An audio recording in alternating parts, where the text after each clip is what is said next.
Baik, selamat sore para pemirsa live Facebook Pos Belitung.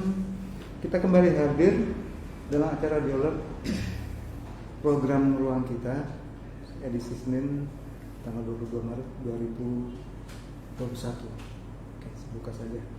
Saya nggak bisa ngomong. Oke, segala puji bagi Tuhan yang Tuhan memberikan nikmat dan juga kesehatan sehingga kita pada hari ini bisa kembali dalam acara Ruang Kita ini.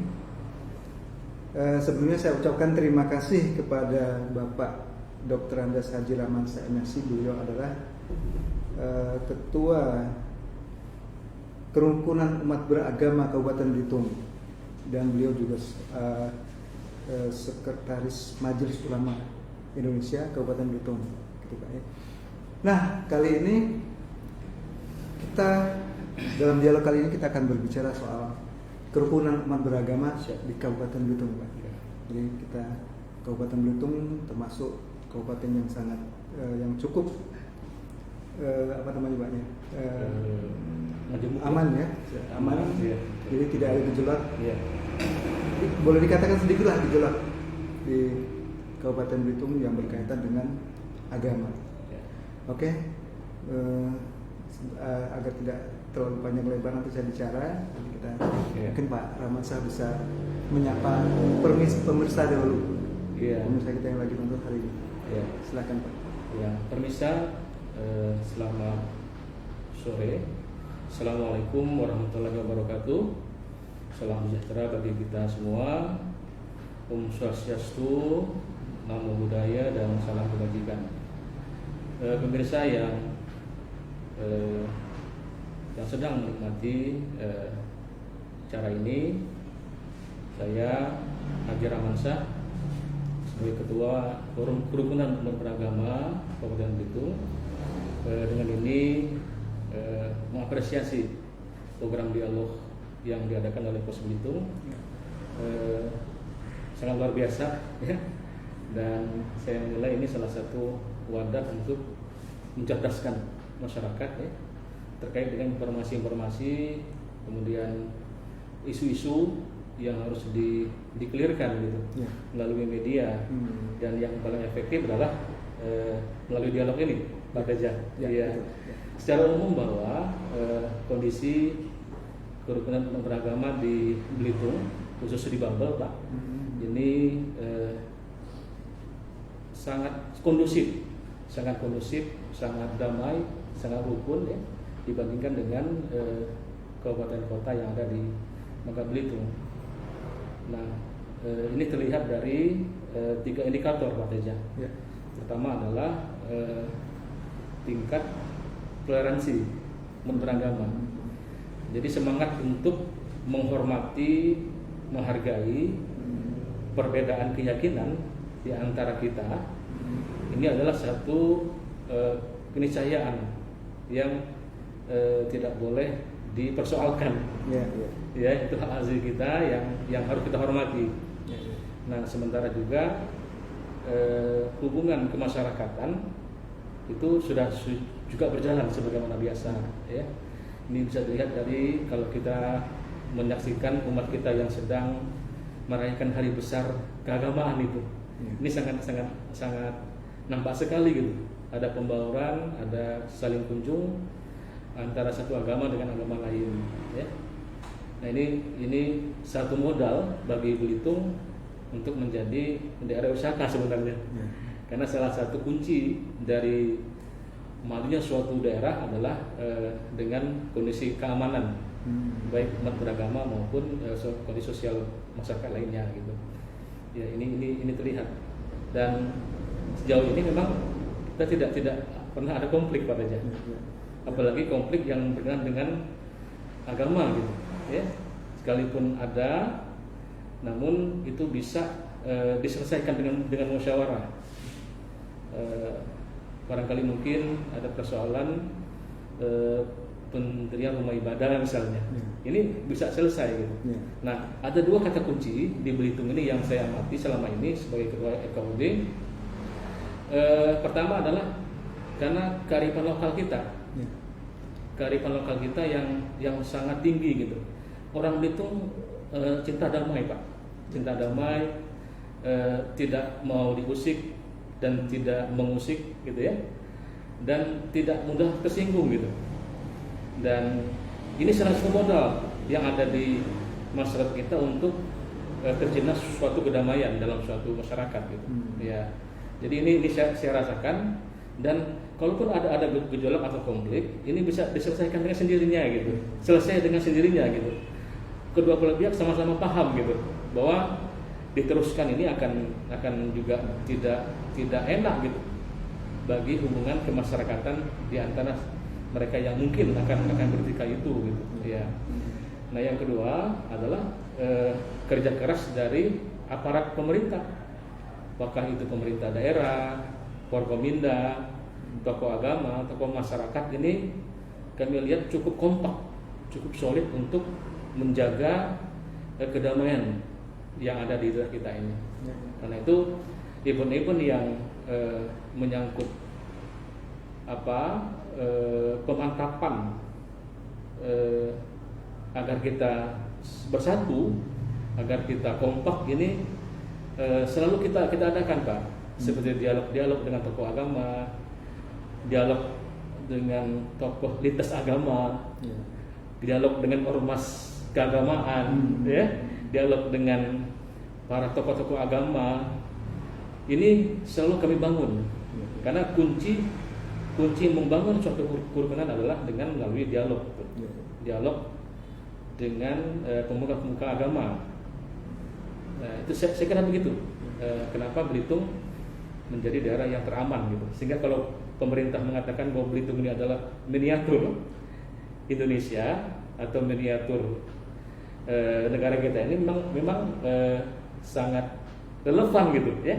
Kita punya 6 agama, kita punya banyak suku, kita juga banyak ras, tapi sampai dengan hari ini terlihat kompak, solid dan rukun gitu. Ya, saya kira begitu Pak. Kalau dilihat dari yang Bapak katakan tadi bahwa kita dilihat secara fisik memang seperti itu Pak, mungkin apakah Bapak yakin betul sebetulnya masyarakat Belitung itu memang sudah bisa menghargai perbedaan khususnya dalam soal agama Pak?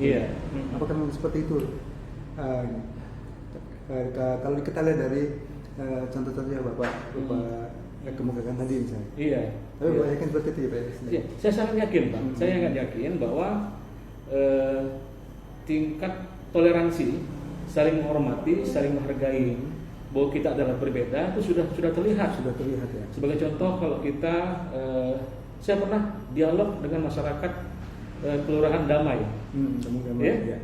Nah, ketika sudah azan maghrib, kan ada sholawat ya, dengan mic yang cukup keras. Sementara di sana banyak sekali komunitas agama lain, ada Konghucu, ada Buddha, ada Kristen. Ya, mereka tidak pernah jadi beban, jadi bahan untuk ketidaksenangan gitu ya. Nah, itu juga. Jadi banyak contoh di daerah yang cukup padat penduduknya, ya, di Kelurahan Parit, di luar kota, Kelurahan Damai, Pangkalalang gitu. Ketika ada proses ibadah bagi agama Islam misalnya, itu hampir tidak ada penolakan apapun, tidak ada gesekan gitu, Sebaliknya juga demikian, ketika ada proses ibadah dari agama lain, yang dari umat Islam itu tidak pernah saling mengusik. Nah, sebagai contoh Pak Teja, Idul Fitri 2019, barangkali masih ingat, sembahyang Idul Fitri itu diadakan di Gedung Nasional, dan sangat luar biasa. Pemuka agama selain Islam itu menunggu usai sholat, mereka memberikan makanan, memberikan roti, memberikan air minum kepada orang Muslim yang telah usai sholat Id di Gedung Nasional. Semuanya ada Pak, ada pendeta, ada pastor, ada biksu. Dan ini barangkali terjadi pertama mungkin di Indonesia. 2019. Iya itu Pak. Ya. Dan juga ada Dandim di situ. Iya. Dan juga ada Keamanan. Jadi sudah betapa rukun gitu Pak kondisi daerah kita. Itu makanya saya yakin Pak Teja bahwa orang Belitung sudah mampu untuk menyadari bahwa kita berbeda dalam konteks keyakinan. Lalu begini Pak Ramadsyah, mungkin hal-hal itu memang harus kita bina. Iya. Jadi kita tidak tahu potensi apa mungkin yang akan membuat masyarakat ini saling bersetegang atau bahkan nanti akan terjadi bentrok ketika itu. Nah, dalam hal ini temanya masih merawat kerukunan beragama. Iya, betul. Apa yang harus kita lakukan sebetulnya Pak untuk mempererat ini, untuk menghindari terjadi potensi itu tadi? Iya. Iya, betul sekali Pak Teja. Jadi kita lihat bahwa wawasan kerukunan itu memang di lapisan atas memang sudah oke Pak. Tidak lagi dilakukan lah itu. Tapi dikhawatirkan tatanan bawah, masyarakat bawah ini dikhawatirkan bukan tidak mungkin gitu akan terjadi gesekan, khususnya di dalam pendirian rumah ibadah, ya. Nah, sehingga ada prasangka negatif gitu. Padahal sudah memenuhi syarat 90 orang jamaah, 60 orang dukungan masyarakat, rekomendasi dari FKUB dan rekomendasi dari Kementerian Agama. Namun masih ada sekelompok masyarakat mungkin yang tidak puas gitu, yang tidak puas. Nah, hal ini yang harus kita berikan wawasan Pak. Makanya kami dari FKUB ada program FKUB masuk desa Pak Teja. FKUB masuk desa. Hampir seluruh desa dan kelurahan yang ada di Tanjung Pandan sudah kami datangi. Kita undang kepala desa, kita undang tokoh masyarakat, lintas agama, yuk kita berdialog. Jadi kuncinya adalah dengan dialog Pak Teja. Dengan dialog. Apa sih yang jadi ganjalan gitu ya? Apa sih yang jadi persangka negatif selama ini gitu? Ya karena menurut penelitian 37% ada sebagian masyarakat yang tidak setuju ketika ada seorang pimpinan gitu yang beda agama gitu di Indonesia ya. Saya punya penelitian itu dan ada juga sekian persen kerjasama antar umat itu tidak bakal terjadi ketika berbeda agama gitu. Nah jadi hal-hal itu yang harus kita buka Pak Teja, ya. Jangan sampai ini jadi benturan gitu ya untuk menjalin kerukunan di antara kita gitu. Jadi kuncinya adalah dialog dan saling dibangun kerjasama dan kesetaraan di antara mereka. Jadi yang kedua selain toleransi di Belitung ini adalah dapat dilihat dari indikator kerukunan itu adalah kerjasama Pak Teja. Jadi kerjasama antar umat beragama dalam masalah sosial budaya. Misalnya bakti bersih kota, ya. Kemudian ada budaya-budaya seni budaya yang juga harus dipentaskan gitu. Sehingga dengan jalur itulah bisa terbangun kerukunan. Dan yang ketiga adalah selain kerjasama adalah kesetaraan. Bagaimana juga pemerintah itu menjamin adanya pelayanan yang sama gitu terhadap umat yang berbeda agama, pelayanan administrasi kependudukan, pelayanan kesehatan, vaksinasi, pelayanan rumah layak huni, itu bagaimana kita membuat agar semuanya bisa terlayani dengan sama gitu, tidak dibeda-bedakan ataupun tidak ada diskriminasi ya, dalam pelayanan dalam konteks publik. Toleransi, kemudian kerjasama dan kesetaraan itulah kunci suatu daerah akan rukun apa tidak. Ya. Karena kerukunan masyarakat kerukunan umat beragama di suatu daerah itu sebagai modal pembangunan daerah itu sendiri. Modal yang sangat luar biasa. Dalam pengamatan Bapak Ramansyah selama ini Pak, mungkin ada nggak sebetulnya terjadi riak-riak di Belitung ya terkait dengan keagamaan itu tadi? Iya, sejauh ini Hmm. ada Pak Teja, Ada ya, Hmm. terutama pada persoalan-persoalan politik, ya. Betul. Sebagai contoh menjelang pilkada, gitu. Oh iya. Ya, apalagi yang jadi kontestasi itu adalah berbeda keyakinan gitu.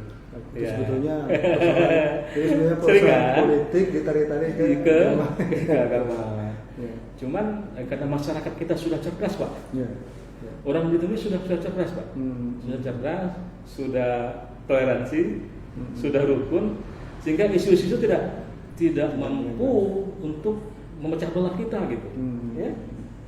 Nah ini yang saya tangkap itu ada. Jadi sering ada persoalan-persoalan politik itu mengganggu gitu Pak. Cuman itu semua tidak panjang gitu persoalannya.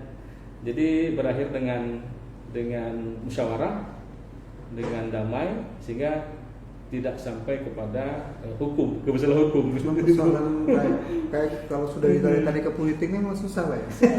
susah. Mau diapain juga. Ya. Karena itu memang tidak nyambung Mas. Ya. Tidak nyambung antara politis dengan agama gitu. itu akan selalu berulang. Iya. Terjadi bahkan pilkada pun kalau misalnya ada calon yang berbeda agama pasti akan ribut gitu Pak. Nah, itu tugas kita bersama sebenarnya. Ya, apalagi kami selaku tokoh agama gitu kan. Ya betul. Ya, kuncinya di tokoh agama Pak. Ya, ketika dia mampu untuk membina, kemudian memberikan satu pencerahan, insya Allah ini akan bisa Jadi teratasi. artinya tokoh agamanya memang harus betul-betul orang yang sangat Iya. ya tahu betul Supras gitu profesionalnya ya. sangat Iya. dibutuhkan. Ya, itu. Ketika kalau tokoh agama sudah mulai ini itulah susah gitu. Gitu. Kita tidak ingin Mas Teja seperti Poso, Ya, betul. seperti Aceh, ya.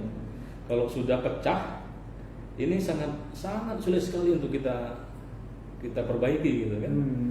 Nah makanya kadung belum terjadi, ini tugas kita bersama gitu. Ya. Kalau sekarang kita lihat di pemerintah kabupaten Belitung Ya. itu persoalan agama apa yang program-program pemerintah yang Bapak tahu? Karena ini kalau keagamaan dari pemerintah daerah pasti akan kayak PKB hubungannya. Siap. Lalu program-program yang Bapak tahu seperti apa? Iya, 16 program strategis daerah. Satu diantaranya adalah Berua itu satu program pemerintah yang bertujuan untuk memperbaiki rumah ibadah, merehab, memperbaiki, membangun rumah ibadah. Barangkali mungkin rumah ibadah yang selama ini dipakai oleh umat ada yang harus diganti, baik masalah pengurus, kemudian status tanah, sumber air dan sebagainya. Ini adalah menjadi fokus kita gitu. Jadi salah satu program pemerintah yang berkaitan dengan FKUB ini adalah program Berua, ya. Kita sekarang sudah melihat bahwa banyak sekali rumah ibadah yang dibantu oleh pemerintah, baik itu yang rumah ibadah masjid, gereja, wihara maupun pura. Semuanya mempunyai pelayanan yang sama gitu. Nah itu. Yang kedua, program-program yang saya tahu adalah kaitan dengan dialog Pak. Dialog. Ya, terutama yang diadakan oleh Kesbangpol. Dialog. Itu sudah berjalan Pak? Sudah berjalan. Ya, sudah berjalan hampir 3 tahun. Berjalan terus, berdialog dengan tokoh-tokoh kecamatan, tokoh agama, yang intinya bagaimana mereka peka terhadap kerukunan gitu. Ya. Jadi kalau ada persoalan internal agama, ya, misalnya ada perdebatan gitu, ada perdebatan, ada kan? Di setiap agama pasti ada fiksi gitu, ada perbedaan pendapat tentang suatu persoalan. Nah, diharapkan agar ini jangan terlalu besar gitu. Misalnya begini, kalau di Islam itu ada yang kalau ada yang dalam sholat, ada yang kunut, ada yang tidak kunut, gitu. Ini Pak Reza mungkin paham lah. Ada yang, nah sih ini kalau bisa jangan berbesar gitu, karena semuanya punya dasar hukum. Ya, ya. Yang tidak membaca juga ada dasar hukumnya benar, yang membaca pun juga ada dasar hukumnya benar. Ya. Nah, jadi setiap agama punya potensi konflik dalam konteks ibadahnya. Sepanjang mereka mampu untuk tidak membesar-besarkan, itu jalan yang terbaik sebenarnya. Saya kira begitu Pak. Program-program pemerintah yang berkenaan dengan pembinaan umat beragama, baik dari konteks fisik, bantuan rumah ibadah, maupun dalam konteks psikis, ya, pembinaan dan pencerahan kepada tokoh-tokoh agama. Ya. Itu program yang pemerintah ya. Lalu dari FKUB ini nggak yang kira-kira program yang bisa menyambut atau memperkaya program-program pemerintah ini dari FKUB sendiri yang bisa dilingkan dengan pemerintah? Iya. Pertama kami punya program FKUB masuk desa. Ya. Jadi kalau yang dilakukan oleh Kesbangpol hanya tingkat kecamatan, kami juga masuk ke tingkat desa gitu. Singkop yang lebih kecil, cuman punya peran yang luar biasa gitu. Ya. Nah, karena sumber konflik yang pertama kali tahu itu adalah desa, ya. di tingkat desa Pak. Ya. Ya. Baru sampai ke tingkat kecamatan dan kabupaten. Efektivitas dialog itu gimana? Sangat efektif. Ya. Jadi hasil evaluasi kami bahwa dialog yang kami lakukan di semua desa yang ada di Belitung ini mampu untuk membuka wawasan masyarakat akan perbedaan. Bahwa kita adalah berbeda, cuman jangan dibesar-besarkan perbedaan itu, baik dari segi keyakinan, warna kulit, ras dan sebagainya. Jadi perbedaan itu adalah satu anugerah katanya.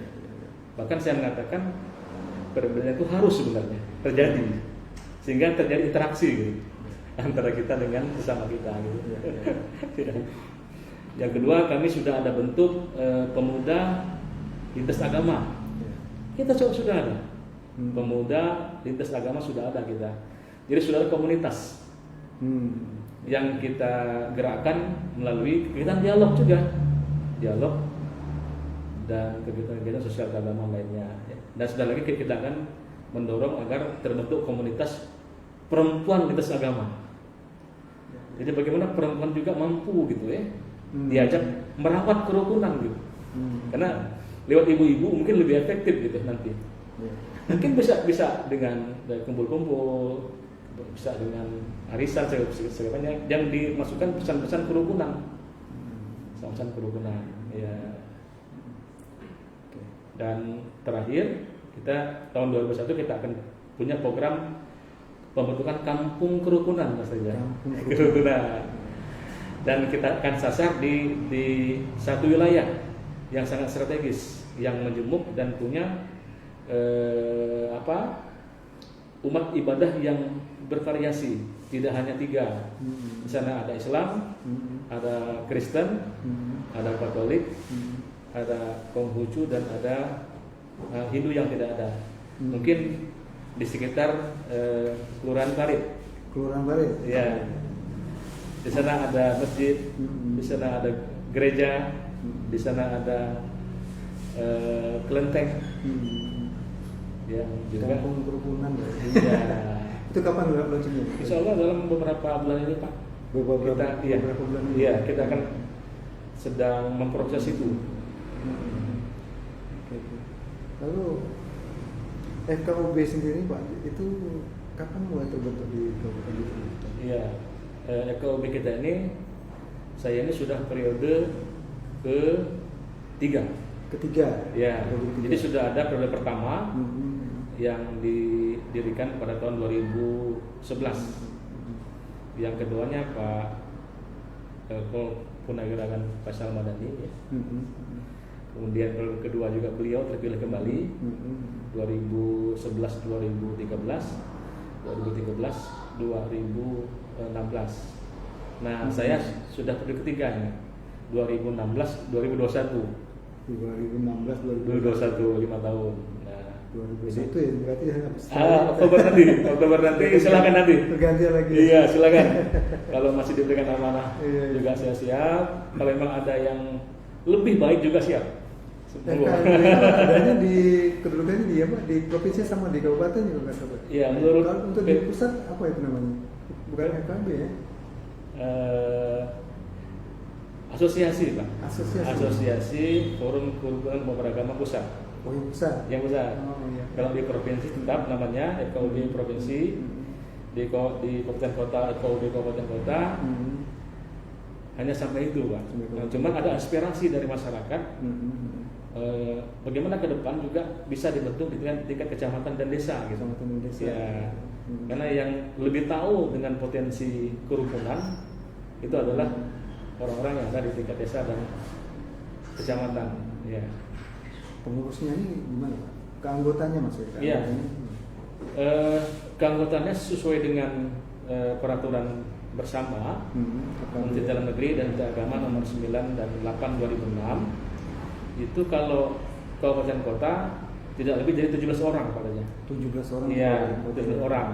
Dengan melihat porsi keterwakilan masing-masing anggota dalam hal utusan agama. Ya. Sehingga melalui musyawarah ada 17 orang yang dari Islam mayoritas, dari Buddha 2 orang, dari Kristen 2 orang, dari Katolik juga 2 orang, dari Konghucu 1 orang, dan dari Hindu 1 orang. Sehingga kami lengkap 17 orang. Nah, yang dari Islam pun bervariasi. Ada yang mewakili ormas majelis agama dan ormas keislaman. Ada dari Muhammadiyah, dari NU dan sebagainya. Jadi kalau ingin melihat tokoh agama memang lihatlah di forum ini katanya. Dan kredibilitas dan integritasnya memang sejauh ini memang diakui misalnya. Diakui oleh umat lah, ya. Ya, mungkin Mas Taja tahu siapa tidak kenal dengan Pak Ai Gardiansa. Ai Gardiansa. Ya, Romo Budi. Iya. Pak John Kondo, itu kan ya orang-orang yang punya integritas. Iya. Sebagai umat, sebagai contoh untuk umatnya. Komposisi keanggotaan berdasarkan FKB ya, FKB 2 menteri itu. Iya, PBM, Peraturan Menteri Bersama. Peraturan Menteri Bersama. Nomor 9 dan nomor 8 2006. Ya. Tapi kenapa berdasarkan itu ya, Pak? Berdasarkan apa? Artinya berdasarkan jumlah pengikut ya, penganut gitu. Iya. Enggak FKB berdasarkan ini 6 agama saja gitu.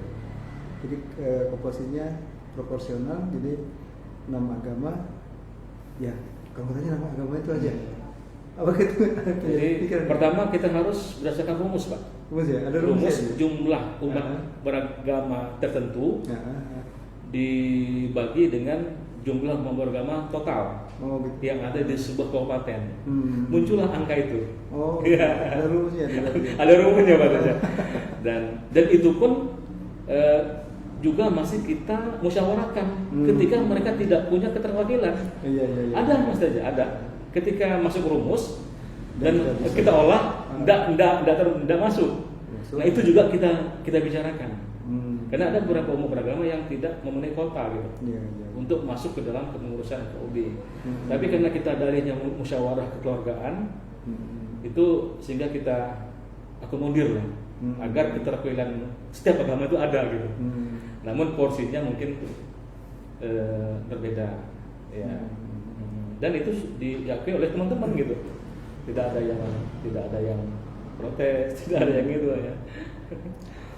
Oke, mungkin ada pemirsa yang bertanya kira-kira. Iya.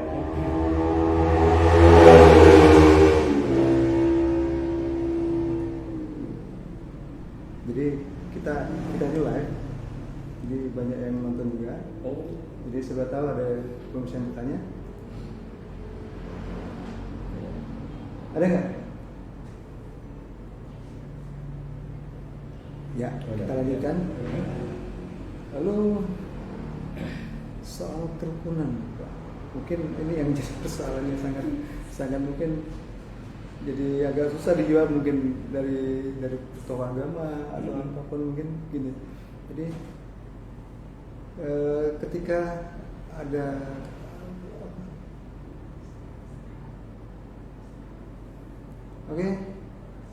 sesi pertama itu pertanyaan kita tunda dulu.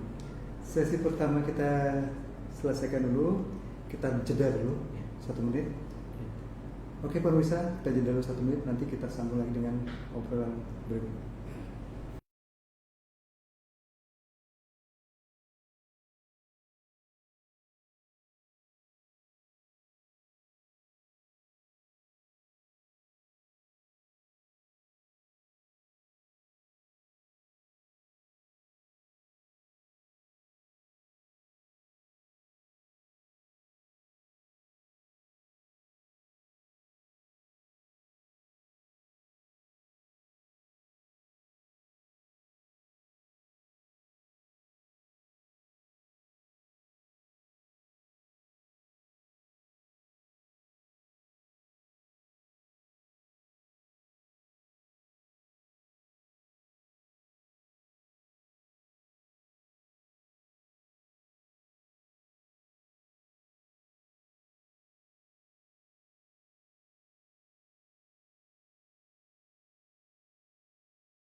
Oke, baik pemirsa, kita lanjutkan lagi obrolan kita bersama Bapak Ramansyah, beliau Ketua FKUB Kabupaten Belitung, juga Sekretaris Majelis Ulama Indonesia Kabupaten Belitung.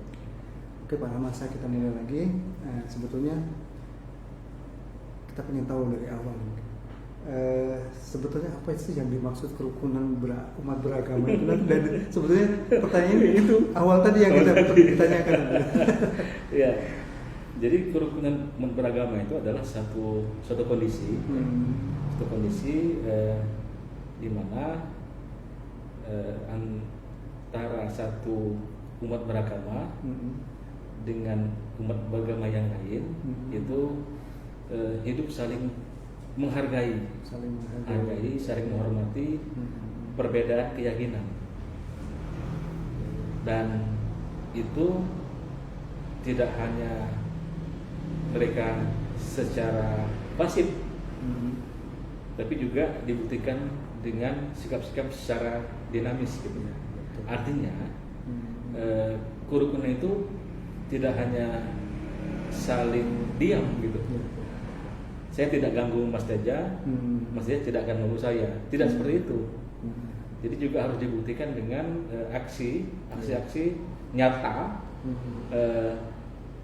yang perlu diwujudkan bersama gitu. Nah, yang kedua, kerukunan ditandai dengan adanya proses kerjasama dalam bidang sosial kemasyarakatan. Ya, artinya bahwa kalau menyangkut persoalan masyarakat kemanusiaan, ini berjalan sebagaimana biasa gitu. Ya, misalnya ada event-event seni budaya, sosial ekonomi, kemudian kesehatan, narkoba, dan sebagainya. Ini juga wajib berjalan gitu, tanpa membedakan perbedaan keyakinan. Jadi intinya Mas Teja, kerukunan adalah sikap saling menghormati bahwa kita berbeda keyakinan dan menimbulkan sikap kerjasama yang baik dalam bidang sosial kemasyarakatan, ya, yang harus dimunculkan dari individu kita masing-masing. Sekiranya itu kunci kerukunan itu. Ya. Kalau kita berbicara tentang kerukunan, mungkin seperti yang akan saya tanyakan tadi itu, yang saya tanyakan tadi, bahwa ada sesuatu hal yang kadang-kadang orang umat beragama pun susah menjawab gitu. Jadi ketika ada hari besar agama tertentu misalnya, apakah kita harus ikut mengucapkan misalnya kayak ada Natal, Idul Fitri dan sebagainya. Kadang beberapa keyakinan kita nggak boleh mengucapkan selamat dan sebagainya. Itu gimana, Pak? Iya. Inilah juga salah satu persoalan yang sering terjadi di daerah kita. Gitu. Ketika masuk hari besar agama, sekarang kan ada keengganan gitu. Satu umat tertentu mengucapkan selamat hari raya bagi umat yang lain. Nah, sejauh ini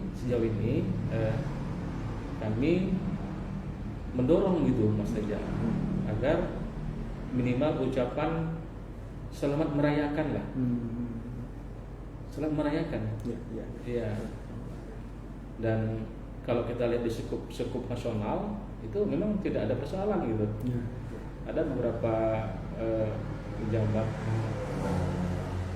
publik yang menyampaikan ucapan-ucapan itu gitu. Dan saya pikir ini tidak harus dibesar-besarkan gitu. Ya. Artinya ketika kita mengucapkan selamat gitu, sebetulnya kan nilainya adalah universal. Betul. Tidak harus mengikuti. Nah, cuman ada beberapa kelompok-kelompok tertentu yang mereka berpendapat itu tidak boleh. Ya silakan saja. Jadi bagi mereka yang berpendapat itu tidak boleh, silakan saja. Dan bagi mereka yang berpendapat boleh pun juga nggak apa-apa gitu. Jadi kita tidak memaksakan katanya. Artinya kerukunan juga nilainya juga ketika orang tidak boleh mengucapkan, kita juga harus menerima gitu. Masalah gitu. Kita juga menghormati ketika pihak-pihak tertentu juga. Kami nggak boleh mengucapkan selamat, ya nggak apa-apa gitu. Kita juga menghormati itu sebetulnya. Seperti misalnya ucapan gongsi pacai ya. Kan kalau kita terjemahkan itu bagus maknanya tuh. Semoga panjang umur dan murah rezeki gitu kan. Gitu. Kalau kita telah, cuman sebagian masyarakat lah yang mungkin berpendapat lain. Mungkin ada sisi ibadah, ada sisi muamalah gitu. Jadi ada mungkin bagi mereka yang tidak sependapat, ucapan itu merupakan suatu ibadah. Sehingga mereka hati-hati di dalam menyampaikan ucapan tersebut. Namun ada juga sebagian kelompok menyatakan bahwa itu merupakan bukan ibadah gitu, hanya ungkapan kemanusiaan, senang ketika umat agama lain merayakan suatu hari besar agama gitu ya. Intinya kan adalah bagaimana kita bersenang-senang, berbahagia menjelang hari raya gitu ya. Nah, jadi kami tidak menjudge boleh atau tidak, sepanjang itu memang ungkapan rasa senang gitu kepada umat agama lain yang merayakan hari besar agama, silakan saja. Dan sejauh ini di Belitung aman-aman saja Pak. Ketika ada gongsi pacai, Natal, Idul Fitri, Idul Adha, Nyepi, kemudian Imlek, semuanya berjalan sebagaimana biasa lah. Artinya untuk menumbuhkan itu mungkin Pak, FKB juga punya kegiatan kapan-kapan mungkin punya kegiatan mengumpulkan semua ketua agama, silaturahmi bersama, kumpul bersama dalam rangka mungkin hari besar apa gitu. Itu gimana Pak? Karena saya lihat beberapa tahun terakhir itu tidak ada.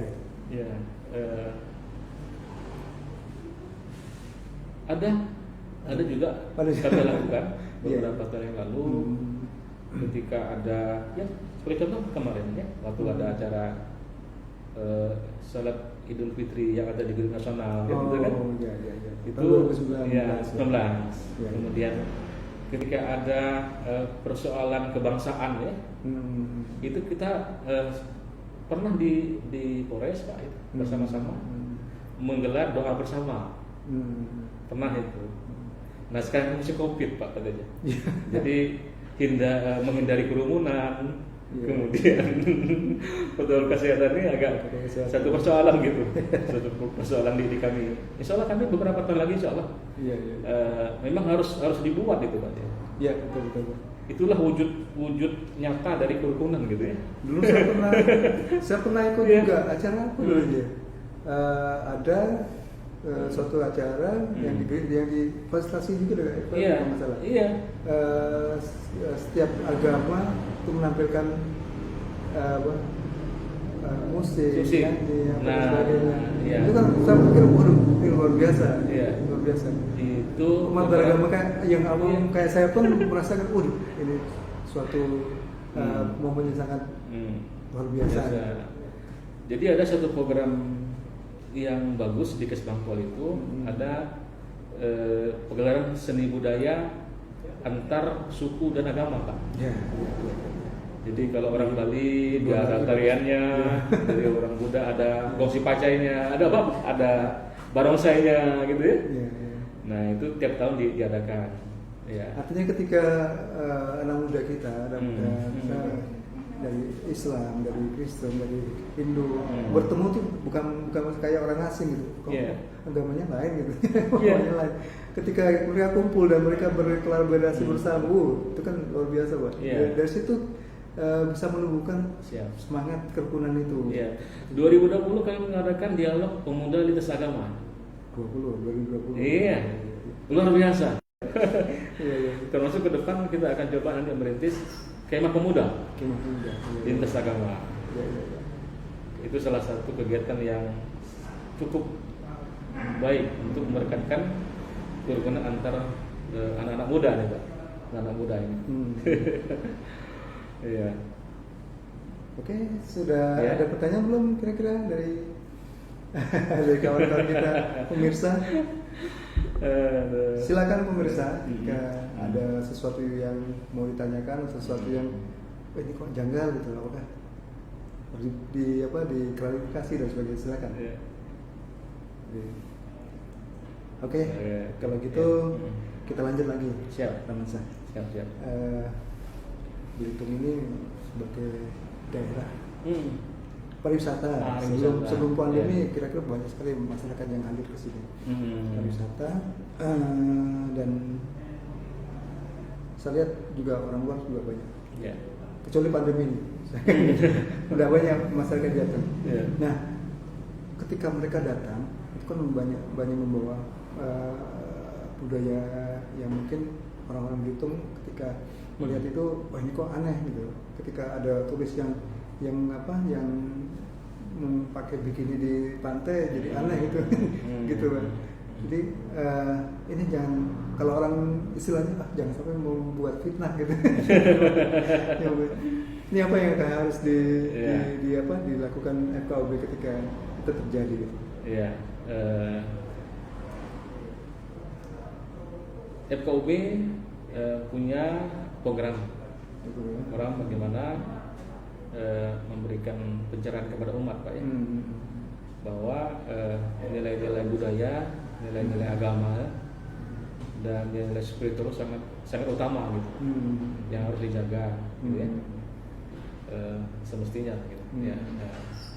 Nah kalau karena itu bagi tokoh-tokoh agama ini katanya, bagi para ustadz, para pendeta, bisu itu punya kewajiban memberikan pembinaan keimanan dan ketakwaan gitu, ya, bahwa hal-hal yang demikian itu tidak layak untuk dilihat, ditonton gitu ya, dan dipamerkan gitu. Saya kira kalau memang ini berjalan, saya yakin umat beragama ini akan sadar sendiri gitu Pak, sadar sendiri.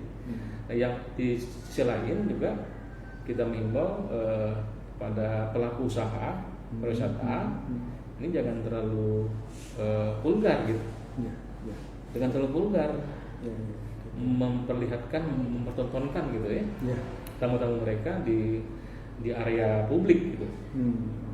Ini juga jadi persoalan gitu. Nah, jadi kita harapkan tokoh-tokoh agama, Pak, tokoh agama, tokoh masyarakat berperan di dalam membentengi umatnya dari pengaruh-pengaruh budaya asing itu, ya. Dan tidak semua harus kita tolak, juga kita saring gitu kan. Ada mungkin yang baik, juga ada yang tidak baik. Namun ketika mereka melihat ada hal yang unik gitu, ya. Misalnya ada seorang turis yang pakai bikini tadi gitu kan. Nah ini kan kalau bisa mereka berekspresi bukan di ruang publik gitu, bukan di ruang publik.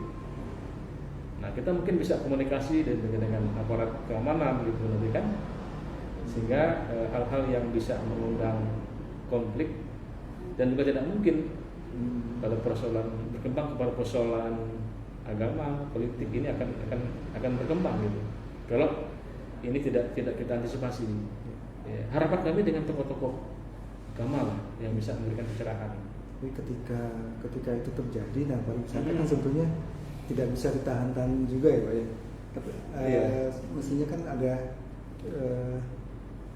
koordinasi apa ya namanya. Ketika di pantai ya sudah mereka urusan pantai. Tapi ketika di Bali naik motor kayak begini di yang enggak. Kenapa di Bali itu bisa berjalan gitu ya, sesuai dengan harapan ya. Dan orang Bali tidak pernah terpengaruh gitu. Jadi satu kuncinya adalah mereka punya nilai adat, nilai adat yang sangat kuat gitu Pak, ya, sehingga bisa memfilter, membendung budaya-budaya yang seharusnya tidak terjadi gitu. Nah, saya yakin di Belitung ini ketika memang pembinaan umat, keimanan, ketakwaan, akhlakul dan sebagainya berjalan dengan efektif, insya Allah kita juga lebih dari Bali Pak. Artinya masyarakat bisa memaklumi gitu. Iya, karena ini betul Mas Teja, kita tidak bisa lepas dari wisata. Iya, karena memang unggulan kita pariwisata. Iya. Kita tidak ketambang lagi. Tidak bisa lagi. Cuman kita lah yang bisa membentengi diri kita gitu. Betul. Iya. Kita lah yang bisa membentengi diri kita melalui tokoh-tokoh agama. Iya. Saya kira begitu. Sehingga saya yakin progres dan kemajuan wisata kita akan tetap kita dorong ya. Sementara tidak meninggalkan nilai-nilai budaya ketimuran, apalagi nilai agama gitu. Itu. Dan itu FKB sudah melakukan dialog dengan pihak-pihak stakeholder terkait pariwisata, Pak. Iya sudah, kita FKB ini punya pembina Pak. Dewan pembina. Nah, hampir seluruh OPD yang terkait itu jadi pembina kami. Dinas Pariwisata, Dukcapil, Imigrasi. Sudah nyambung lah ya. Sudah kita nyambung. Kepolisian, Kejaksaan. Bahkan Kejaksaan ada program Pakem namanya. Pengawasan aliran kekayaan yang juga kami terlibat di situ. Nah, itu jadi sudah berjalan sinergitasnya selama ini. Baik antara FKUB dengan aparat keamanan, baik kepolisian, tentara dan kejaksaan. Ada yang sensitif nih Pak. Ini perlu juga ditanyakan ketika ada nggak potensi-potensi ini pernah diserahkan oleh kepolisian juga tentang radikalisme dan sebagainya. Di Belitung gimana kondisinya, Pak? Iya, jadi menurut teorinya ya, bahwa saya juga mantan pegawai Kesbangpol Pak. Jadi sangat hafal betul dengan kondisi stabilitas kondusivitas daerah gitu. Nah justru teroris itu memburu tempat-tempat yang aman. Yang aman daripada tempat-tempat yang ramai. Iya. Iya. Dia bisa sangat mungkin mereka berlindung di sini. Saja. Kemarin terbukti di Belitung Timur ya. Ada satu orang yang diciduk gitu kan. Nah jadi sangat mungkin sekali terorisme, radikalisme itu ada di daerah kita, ada di daerah kita. Tinggal bagaimana kita mengantisipasi semua elemen masyarakat untuk peka gitu terhadap gejala-gejala itu gitu. Ya. Karena memang kadang-kadang kita nggak ngerti itu tetangga kita yang orangnya ramah dan sebagainya. Ternyata dia punya agenda tersembunyi kan kita nggak tahu. Nah cara mendeteksinya itu kan memang mulai dari RT dan sebagainya.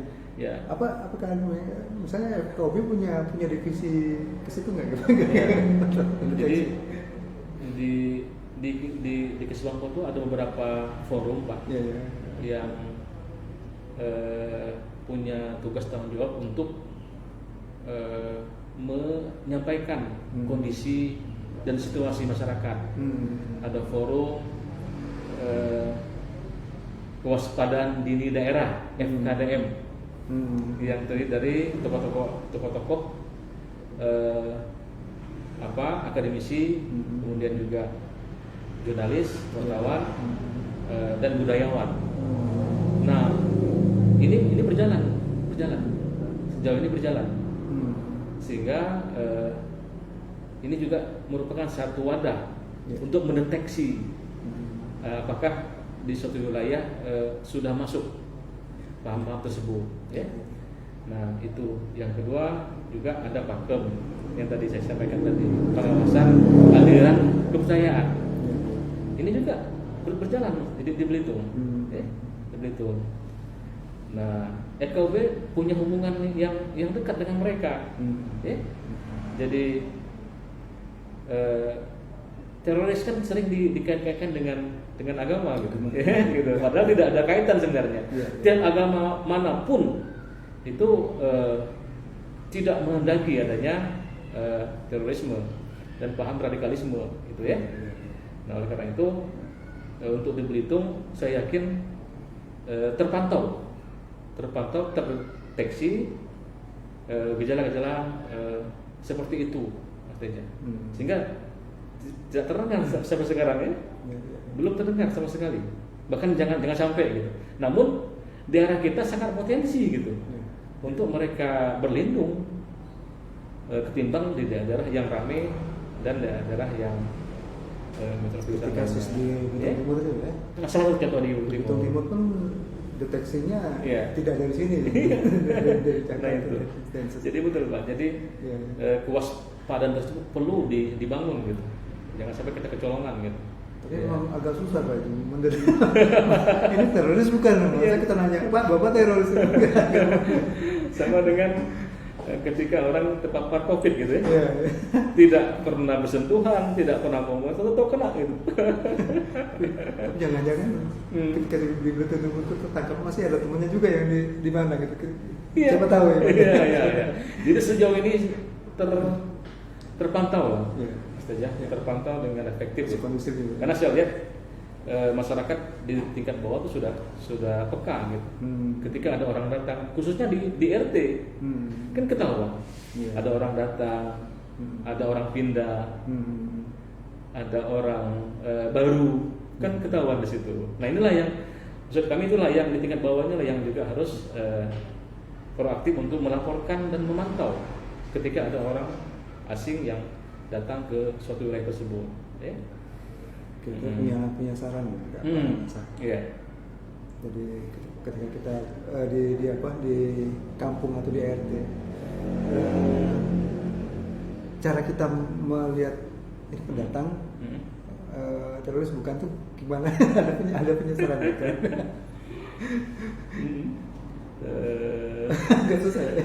Agak susah sekali gitu ya. Karena memang tampak luarnya biasa orang biasa gitu kan. Jadi makanya perlu kewaspadaan lah, dari kewaspadaan kita gitu ya. Itulah makanya kemarin ketika kita perlu di tingkat RT itu ada namanya ronda, ada setiap bulan arisan RT. Sebetulnya untuk paguyuban dia tingkat RT. Karena di tempat-tempat kampung saya dulu dan lain, kerukunan antar RT itu sangat full karena tiap bulan dia kumpul. Kumpul. Jadi dia ada rapat RT. Sebetulnya rapat RT pun tidak banyak agendanya, Iya. hanya melaporkan keuangan RT, lalu ada ngobrol-ngobrol persoalan di RT, itu Iya. sudah cukup. Sudah. Cukup. Jadi tidak usah yang aneh-aneh. Gitu. Sebetulnya gitu. Makanya di daerah lain itu ada forum RT, Mas Teja. Forum RT. Forum RT. Jadi ada kontak semua RT di Belitung ini, memberikan informasi dan menyampaikan laporan Iya. ketika ada persoalan yang ada di RT mereka. Jadi ke depan ini juga perlu dibangun sebenarnya. Siapa nih kira-kira yang akan menjadi pelopor untuk membangun? Insya Allah bisa dari FKUB bisa, FKUB, ya.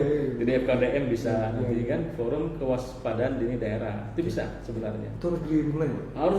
Harus dimulai. Karena kita kalau di RT ada main saja, Iya. gotong royong aja nggak pernah kan? Iya. Nggak kenal kan? Iya. Jangan sampai nanti ada gambling tapi tidak anu gitu. Jadi gambling itu sebetulnya nggak usah yang repot-repot. Jadi kalau di kampung kami dulu ya, kembali lagi ke kampung kami, Iya. itu tiap hari, tiap sore itu naruh beras misalnya di Iya. gelas. Iya. Itu tugas gambling hanya muter tuh sambil ngambilin beras. Iya. Taruh di anu, dijadikan satu, nanti setelah banyak diapakan gitu Iya. kan. Itu kan Iya, cuma iya. sederhana tugas kambing. Iya, iya. Habis itu mereka ngobrol-ngobrol di kambing selesai. Iya. Tapi maling pun mikir kalau mau masuk. Kan ada yang ngobrol di pos kambing ini, ada yang muter nyari ngambilin beras gitu kan. Iya, iya. Itu Mas. Gimana?